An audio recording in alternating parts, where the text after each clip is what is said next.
Second প্রশ্ন কি আছে মাছ মস্ত আছে। মাছ আছে বাবু বাবু হা জলদি হা দৌড়ি হা এখন ল মাত্র এখন মই চাওঁ দেই চাওঁ দেই এইটো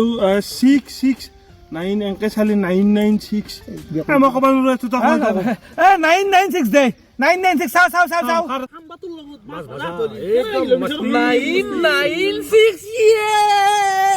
দাদা বাবু মই জানোই বঢ়িয়া মাছ লৈ মাছ লৈ আছে না আছে মাছ ক্লিয়াৰ আছে চাব দেই আছে এই জান দেখছি এখন খালে গ্ৰে মাছ লৈ আছো কেই পিস খাই হুদিয়ে খুৱাই দিম বেছি মাছ আহি বেছি একটু জিমা যাই বেশি এতেই যে মাছ ডাঙৰ মাছ মাজৰ খানি ক'ত মাছৰখিনি মানে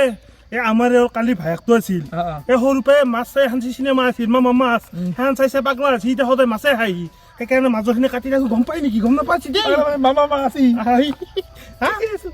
ঠিক আছে আপনি যাকচোন ডাঙৰ হিচাপে যাবে মামা মাছ কালি তো মাছ দাদা পেটটো নাই দেখো পেট মানে যাতে থাইলেণ্ডৰ মাছ না থাইলেণ্ডৰ আপুনি স্লিম পেট নাথাকে আমাৰ দেশৰ অসম আহিলে পেট আপোনালোকে চাক এইগিলা মাছ পেট নাই স্লিম মাছ ফেচ নহয় খাক যা এততো তুই পথাটো চাও তাৰ পিছত ডিসিশন হৈছে তন্দুৰ কি হ'ব আমাক ব্লেক দোৱা গেল তো কম কৰিছি হ'ব পথাটো আছে নহয় মামা মাছ পচাছে নাই আছে